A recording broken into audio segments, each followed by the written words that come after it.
We're gathered here for the BHSSA Youth Voice and Choice, partnering with students to uplift mental well-being in schools. This is our first virtual learning event, and we're so excited that we're kicking off this series or these virtual learning events with our youth. So I'm going to try to keep this very brief because we want to make sure that we make time for our youth today. But thank you, BHSSAers, as well as your team members for joining us today. Um, we hope that it resonates. We hope that you are able to be with us and be present. We invite you in this moment, as it says on the screen there too. Love this. Pick one, pick two, pick three, pick them all if you like. But we want you to just do what feels right to you, whether that's finding a center through deep breaths, whether it's hydrating, whether it is for some of us, it's releasing our to-do list. For others, it's creating that to-do list so I can actually put it aside. So write those last minute things down so that you can be present here in this moment. Silencing, closing browsers, whatever works for you, whatever will make this a space that you can be and take in all of the wonderful things from our youth. So pick your kind of centering practice here, and we'll get started. For those of you who are still wondering, maybe there's some new folks here as well, what BHSSA STAC is. Not only is it a long acronym, but it is our collaborative initiative, and it involves quite a few different organizations represented here today, from CARS, Center for Applied Research Solutions, to the Commission for Behavioral Health, which we'll call CBH, as well as California School-Based Health Alliance, CSHA. This is a project where we will walk alongside different grantees in providing training, technical assistance through a number of different ways, whether it's these virtual learning events, communities of practice, coaching, one-on-one meetings, whatever it happens to be. Reach out to your county BHSSA team. If you are a team member, we'll continue to remind you we're here, and there are many opportunities to request TA assistance. Today's presenters, so excited. Our colleagues, Amy Blackshaw and Marina Quintanilla, are joining us today, and they'll be moderating our panel of young people today. I'm Tina Rocha, and I am a technical assistance specialist with BHSSA STAC, and joined today by our tech guru. And if you have any issues with your tech and need additional support, please feel free to reach out to Stephen Jimenez directly in your chat, again, if you have any of those kinds of technical needs. Aside from that, what this morning, I guess mid-morning, looks like, we are jumping into not only this welcome, but an orientation of what's going to happen. So you'll hear a little bit more how we're setting it up, which includes youth voice and choice, moving from theory to practice. So not only will you hear from our youth, but how to incorporate, embed, infuse their voice into our work is going to be critical. And so we want to give you some background or context to that as well. And then hear about the innovative practices that are being used to really, again, have their voice heard. Moderate discussion, so it's going to be panel style. This is your cue. We're asking you in the chat as well. If you can't hold on to that question until our Q&A, that's okay. You can put that in the chat. I'll keep record of it, and there will be a Q&A towards the end where we'll get a chance to ask those questions of our young people. But again, that moderated discussion is really the bulk of our day, and then we'll close with resources to always support and extend your learning. So that's kind of our roadmap for today. And you've already started this. I appreciate all of you. If we've missed anybody, you can catch up with all the folks here by in the chat placing and answering with your name, where you're joining us from, how is youth, voice, and choice integral to your work. And I'm hearing everything from youth-led activities and substance use prevention. I know that that youth are partners in education. Thank you, Adeline. We know that for tobacco use prevention, absolutely is how important student voice is to that. Christina is sharing about centering voice in all programs, right? Whatever impacts youth, having their voice be a part of it. So I appreciate that. Continue to add that in. Welcome, welcome, welcome. Thank you, Sarah. And excited, absolutely, to learn from the youth. And so I will not hold us back any further from that. Again, continue to add in the chat not only your introduction, but if you have that question you are wanting to hear more about, place it in the chat. I'll keep track of it and we'll ask it today. But today's presenters, as I mentioned, we want to welcome Amy Blackshaw, who's the Behavioral Health Project Director from California School-Based Health Alliance, and also our BHSSA STAC TA Specialist, and Marina Quintanilla, from who is the Advocacy Strategic Partnerships Manager for the California School-Based Health Alliance, and also a BHSSA STAC TA Specialist. And with that, I pass it on to you, and thanks so much.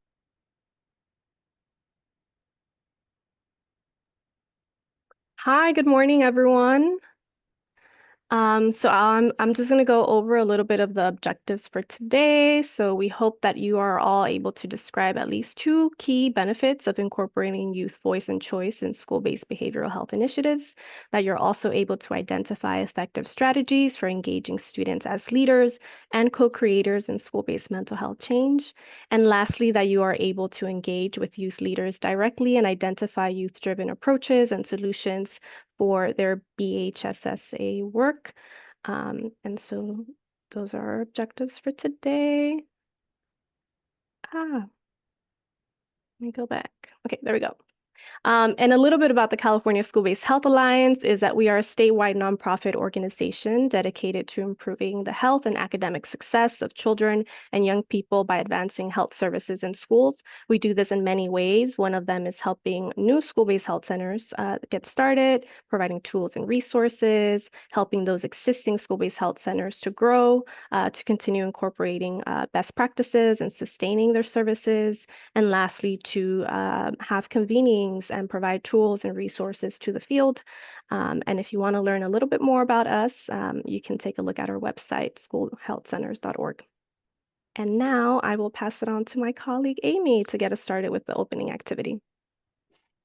Great, thank you, Marina. I'm so happy to be here with you all. We wanted to just start with a little activity to get our juices flowing a little bit as we engage with our theme today. Some of you, I'm sure, are familiar with this expression, nothing about us without us, or sometimes it's nothing about us without us is for us. And so I want to just take a moment and invite you to share in this chat a word or a few words about what this phrase says to you, how it lands with you, what it makes you think of. Whatever's popping into your head is welcome, but we'd love to just spend a moment to think about that as we get started. Nothing about us without us.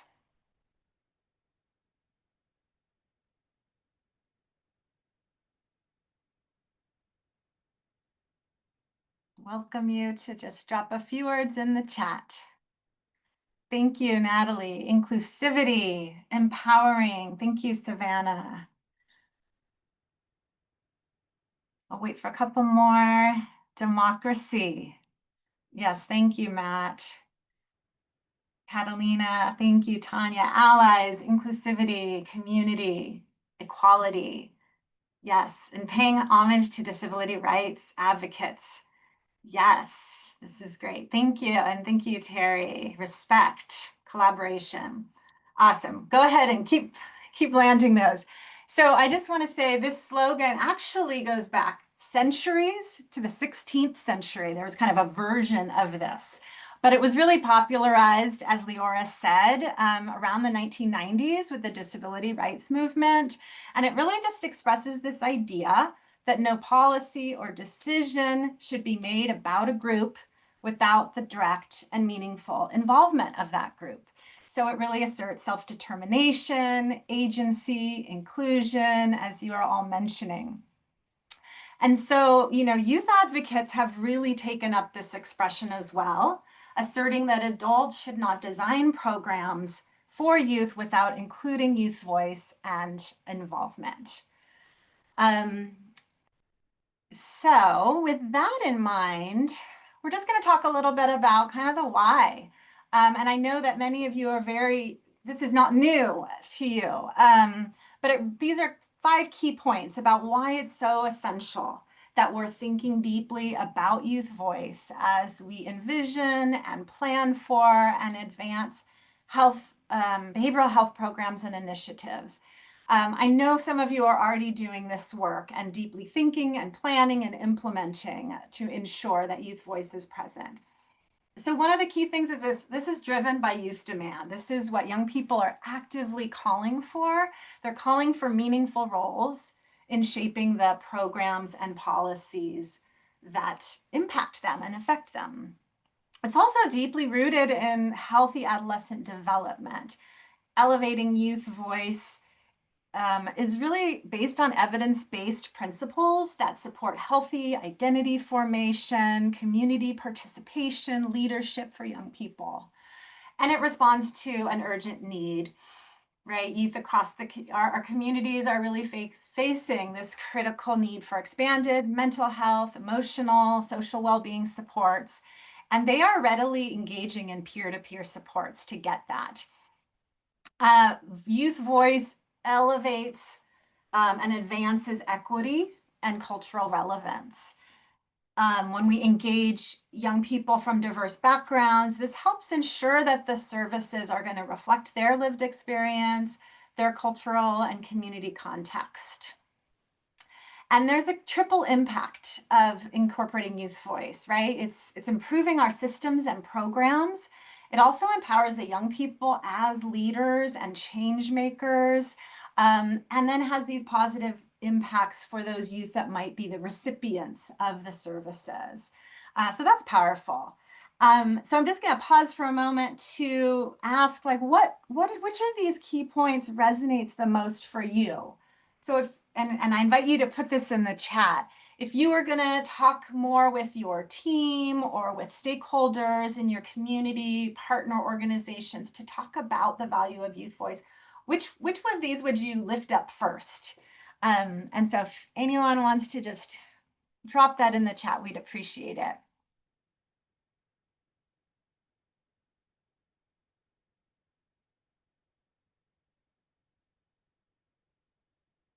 Thank you, Tanya. Driven by youth demand. This is what youth are asking for. Appreciate that.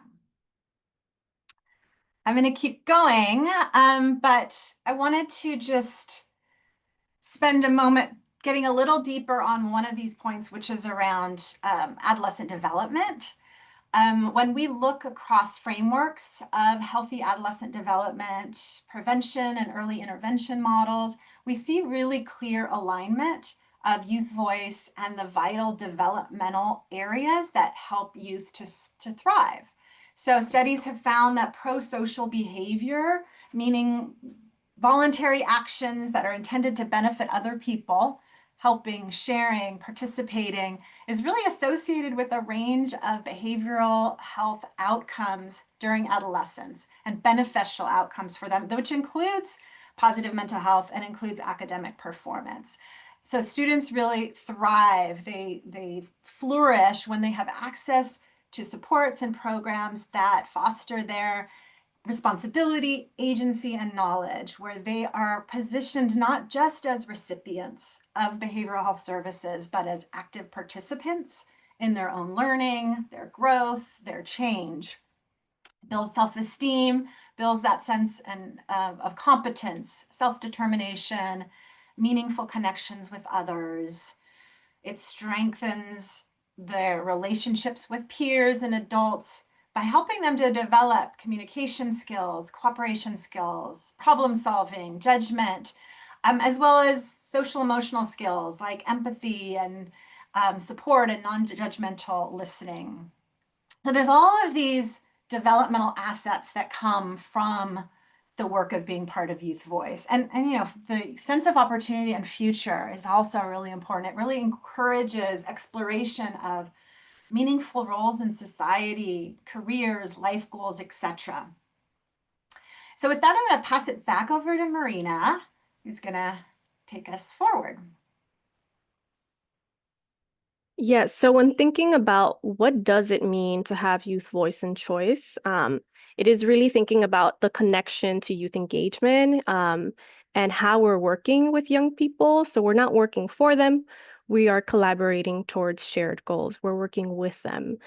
This also includes involving young people in the governance process, the planning, the implementation, the evaluation, and of course, the communication throughout whatever it is that we are involving young people to support us with. It is also supporting young people in their decision making based on their strengths, their goals, and their preferences. So we're involving them in a project. What is it that they want to get out of the project? What are some skills that they're coming with? What are some skills that they want to improve?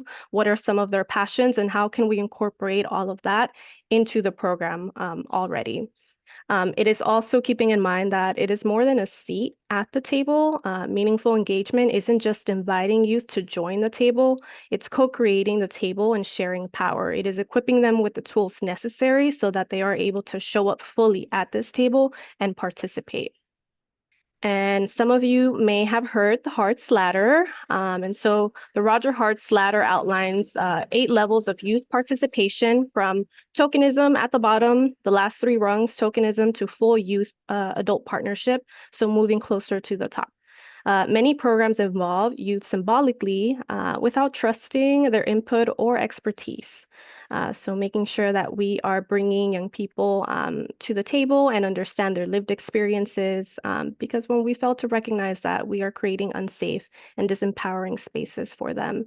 Some folks I hear sometimes share like, I can't get young people to come to this space, or they come once, but then they don't come again. So it is reminding us of like, well, what is it that we're doing? Are we creating spaces where they feel safe, where they feel empowered, where they feel a sense of belonging and connectedness? And so the Hart's Ladder helps adults reflect on where they are and how to move towards shared decision making. The goal is to make the progress towards the upper rungs, where youth and adults share authentic power in decision making. But we also want to understand that not everyone has the capacity or the resources or the time to make it to rung 8. Ideally, that'd be great. But I think for us to just take a moment now to think, where is it that we're at? Is it rung 3? Is it rung 2? And think about where we want to be. What is the goal? Is it rung 5, rung 6, based on the programs that you are leading? And is it realistic? What is it that you need to be doing to make sure that you are taking the steps to go higher and higher? Another thing that I want to highlight here is the power sharing is key. So the true engagement equals power sharing. Adults must be willing to shift decision-making roles and trust young people as leaders. This means that adults need to take a step back and allow youth to take a step forward and into these leadership roles. And something that I want to share as an example is in terms of co-creating a wellness center or a wellness space. What does it mean to co-create a wellness center or wellness space with young people? For some of the initial steps, I would say like prepping adults to be able to work with young people. Oftentimes there's a lot of adultism. So making sure that whoever is working with young people are equipped, have been trained to do it in a way that is not going to be harmful. It's also thinking of bringing young people to share their thoughts on what is the purpose of this space? What are some of the services that are going to be offered? What is it going to look like? How are you going to promote it and bring other folks in? So oftentimes I hear folks that create everything and then bring young people and say, like, how can we make this better? When in reality, it would have been great if you brought young people to the table at the moment of this idea and were co-creating with them how it would look, how it would feel, how it would better the youth. So, and now I will pass it on to Amy. Thank you. So there's so many models of how to integrate youth voice. And today, the youth that you're going to meet are going to talk from the perspective of the high school youth peer programs that they've been a part of, which are peer-to-peer counseling, peer-led wellness program design and support, peer-led health education and advocacy.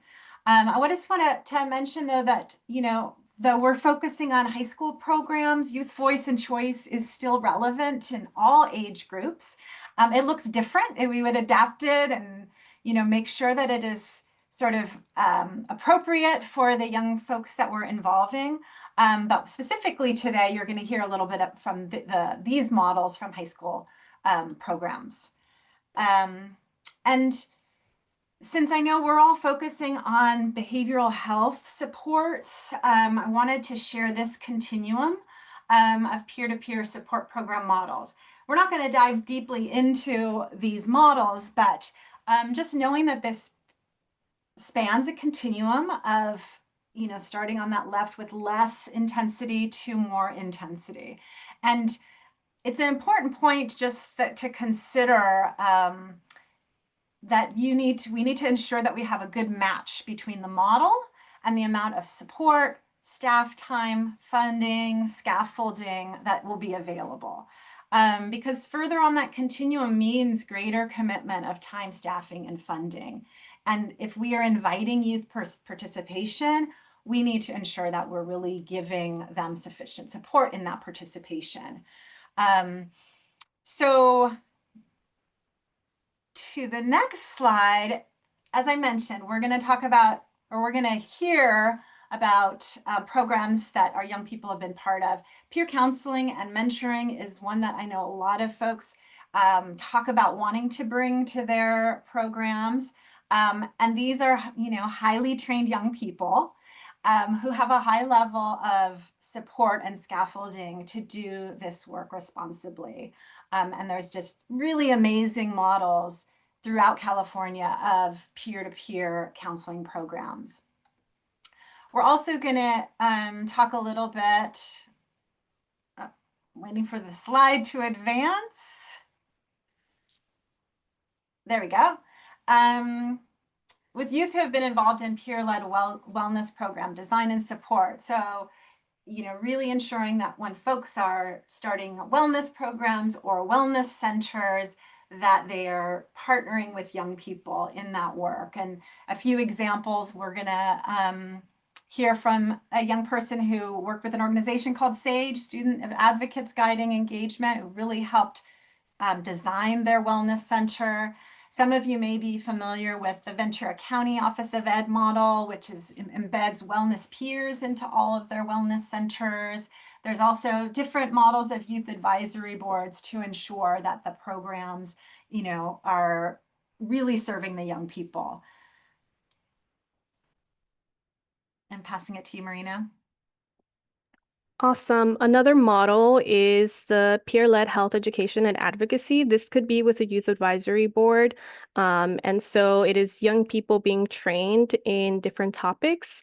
CSHA has been able to work with different youth engagement groups across the state of California, specifically on substance use prevention. And so we have been able to train young people in substance use prevention and advocacy strategies using tools like the Stanford Tobacco Toolkit. And we also have a toolkit, so the CSHA Youth Health Worker curricula. And so after they are trained, then young people are able to take the lead and design and deliver education and campaigns that resonate with their peers and with them. So they have been able to do social media and digital content. They have done a lot of school posters, different announcements. They present in advisory periods. They really leverage the lunchtime to table, to have fairs, to lead school events. We've had groups who have presented to staff, to parents, and administration for buy-in. They were specifically trying to get Narcan available on campus. And then we have Bailey, who's also representing one of the groups who led a peer-led pledge and awareness initiative at their campus. And so it's keeping in mind what is working with young people. So these are student-centered, culturally responsive approaches that foster agency, belonging, and connectedness. This is especially impactful for students who are often overlooked and who bring unique strengths and insights to the table. So equipping them with the tools necessary so that they can go ahead and identify what is impactful for them and how will that be communicated to their peers. And something that I want to highlight is that when schools support diverse youth voices and give them real platforms, it leads to meaningful change, both in school culture and student outcomes. And here we have some youth voice principles. I won't go over all of them, but I will highlight some of the ones that I think are the most impactful. So recognizing youth as experts, this means that when we treat young people as knowledgeable partners whose lived experiences and perspectives are essential to effective program design and implementation. It is also honoring the diversity of their experience, so ensuring that youth voices reflect the full range of backgrounds, identities, and experiences. I feel like oftentimes we gravitate towards students who are like already good with their grades, they're involved in a bunch of other programs, but it's also important to look at students who are not doing all of those things, who really need to be engaged. So keeping in mind that we are using culturally responsive practices to lift up all perspectives. This is including social justice lens, race equity, who is this for, who is included, who is showing up consistently as learning partners with young people with cultural humility and compassion. I mentioned earlier the strong buy-in and partnership from school and admin and staff. Amy also mentioned the dosage of training, so making sure that it matches with the work that they will be doing. So if they're peer mentoring or counseling, it may be several months of training before they are actually ready to work. But if it's peer ambassador presentations, then it may look a little bit different. In terms of the clinical support for high-intensity peer-to-peer programs, having them led by a clinician or led by a teacher with mental health training, and the ability to consult or provide support if young people feel stuck. And the last thing here is creating safe and inclusive spaces. So being able to foster environments where all youth feel respected, they feel welcome, they feel safe to express themselves, especially those who are coming from historically marginalized communities.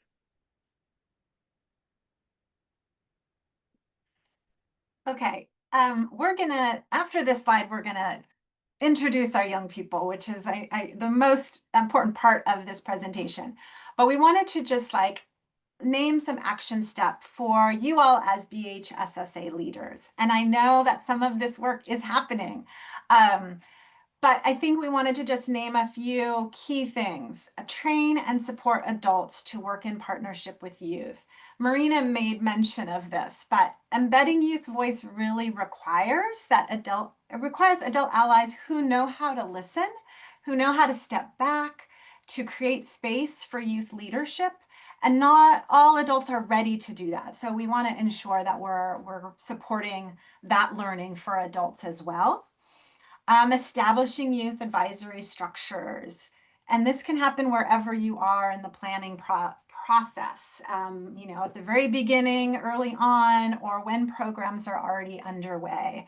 And this can take a lot of different forms, an ongoing advisory group, focus groups, listening sessions, surveys, etc. And it's really important that when we're collecting youth voice, that we're really also sharing and being transparent about how that input is going to be used. Co-designing programs with students, not just for them. I think this has come up already, but really wanting to think about what are some of the approaches, what are some of the strategies to really do this. If that's using collaborative planning sessions with young people or having students lead needs assessments with their peers or youth co-facilitating trainings or meetings. The programs are more relevant and effective when they really reflect student perspectives from the start. And integrating peer-to-peer approaches. There's so many different ways to do this, but peer mentoring, peer circles, student-led wellness, really harnessing the natural relationships that students have with each other, which really works to support stigma reduction, building belonging, and all of these things that are really essential to a healthy school environment. Ensuring that we're honoring their contributions and highlighting those, compensating students when we can for their time, for their expertise with stipends or with community service credits or academic credits, finding ways that we can really honor their time and expertise, and making sure they understand how their voice makes a difference. And then finally, reach out for TA support from BHSSA STAC. We are part of the TA specialist team. We are happy to be thought partners to help think through how you can do this work more deeply. And with that, I'm going to pass it to Marina, who's going to introduce our young people. Yay! I feel like this is the most exciting part of the presentation today, being able to hear from the young people who are joining us. And so for this section, we will not be recording as we actually did not get consent from the young people for them to get recorded. So we will not be recording this portion. For Marina and myself. And I'm going to pass it back to Tina for our final closure. But we really, really thank you for joining us for this great conversation with our young people. Thank you, Amy. So folks, we're not done just yet. We want to remind you as well that you help us to shape and form what our learning opportunities, events, communities of practice, and what they look like and how they can resonate with you and your team. So please let us know your thoughts about today, and always we will ask for this feedback. But again, it does help us to shape what comes next. And as far as what comes next, want to make sure that there are more opportunities coming. Folks have been concerned with and really wanting to have that discussion in and around sustainability of these services and programs that you've created that need to continue. And so we get to hear from the wonderful Michael Lombardo in building and bridging and strengthening cross-sector partnerships, right, to sustain this work. That's Tuesday, October 7th from 11 to 12:30, and then followed up by a December 2nd offering, 11 to 12:30 as well, Youth Suicide Prevention and Postvention, Macro Lessons Learned from YSPRN. I'll be joined by Angela Castellanos, and we'll be sharing some of the innovative programs, services, and projects that are happening out there that you can hopefully walk away with, take, borrow from, and create for your counties that are really making a difference in suicide prevention and postvention.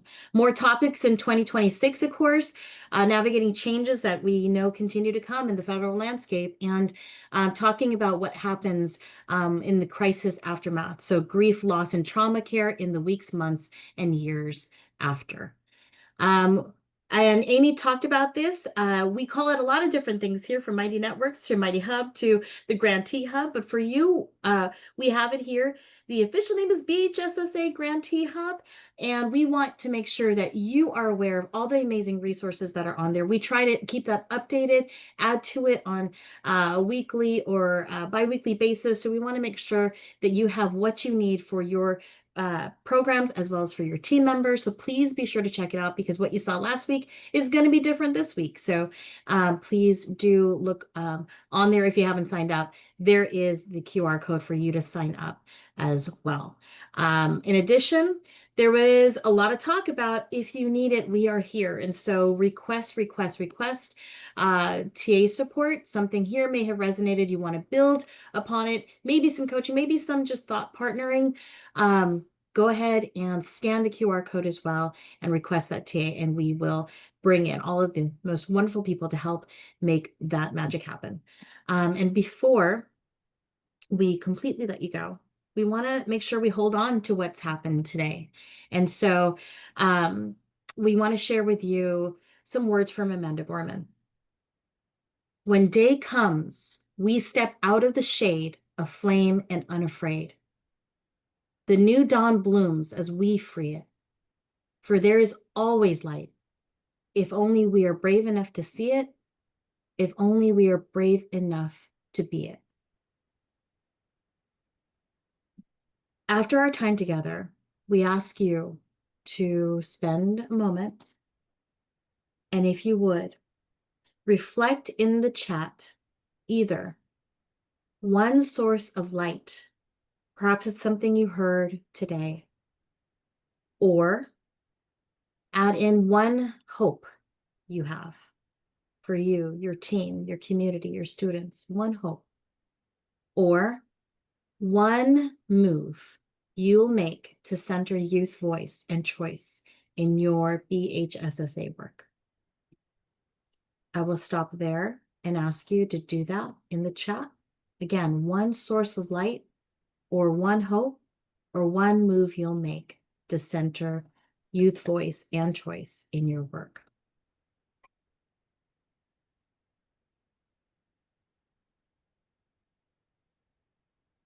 Amazing, Tanya. Find a way to have youth present in decision making. That was loud and clear. Thank you so much, Tanya. And invite others to add in that reflection. Unadult the adults. Love that. One hope is to reach out and service more youth. Absolutely. Light, excited for young people, like our panelists today. Absolutely. Leaders of our future, motivational youth, like those who spoke today. Yes. Young people. Seek to understand. Absolutely. Big thanks to our facilitators, Amy, Marina, as well as our entire panelist group here. Zoe, Rema, Trajan, Bailey, Tanya. Thank you so much, everybody. Continue to put your source of light, your hope, or your move in the chat.